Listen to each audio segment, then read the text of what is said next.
Hello there, friends, it's Eric. Having a great week?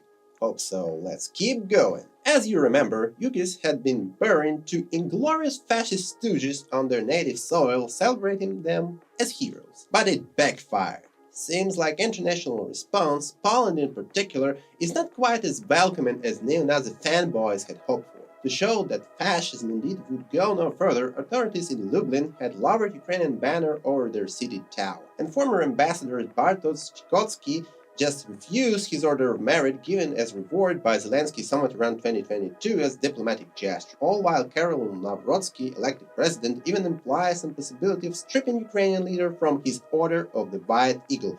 Quite unprecedented take. Taking the deal even further, Deputy Marshal of the Sejm, Krzysztof Bosak, called for cease of integration measures, stop Starlink in its funding, and keep loans far out of Kyiv reach. Ukrainian foreign minister had been on his toes to deal with the fallout, covering tracks not only for fans of Nazi Germany, but his country's own soldiers, bristling with fascist stuff too. Seems Mr. Sibiga tries hard to downplay these notions, reassuring Polish friends that Yukis had no intention of harassing Poland, and that such cultural nitpicking only hampers diplomatic efforts of two allied nations in their mutual goals. Damn, that's hypocritical. Think European Union at the very same moment just raising the thought of denying asylum for Ukrainian men seeking refuge from conscription on native soil.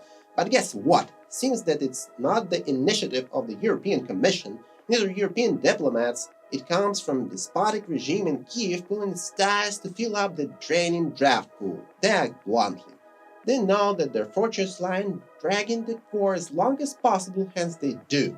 You can count your blessings while they do everything in their power to exterminate their nation, either consciously or not, but with all the propaganda red pills, everyone seems to forget that these men are visceral enemies of the people. Speaking of the enemies, there is a peculiar incident in Rovna where conscription officers have severely damaged 61-year-old veteran of Afghanistan, mind you not applicable for draft by Ukrainian Code of Conduct, leaving him hospitalized with rib cracks, brain damage signs, and pneumothorax that might suggest that the man was not only kicked around, but even strangled. In another region, that's Chernovtsi, those recruitment center hired guns turned German citizens into their prize despite supposedly he cancelled and passed a Ukrainian legal ID already in 2017.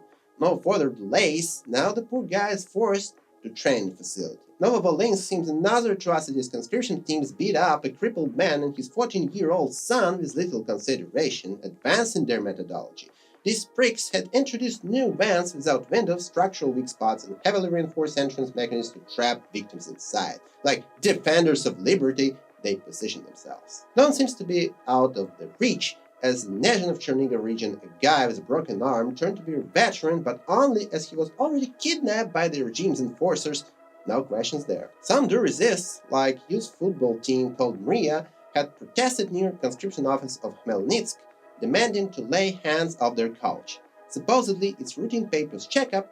He's 56-year-old. He's working with his trainees for ages. His mother is 88-year-old medically challenged lady who doesn't walk. Since he's watching over her, he's not on the list of the draft, and so the crowd called for appropriate authorities to intervene. Others get violent, like some brave man from Odessa fighting off drafteers with barely glass bottle in hand.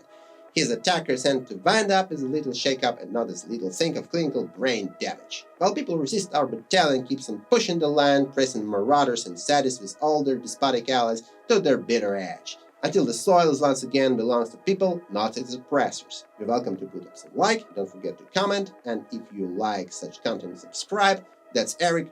Let's have just beautiful week ahead. Get yourselves comfortable.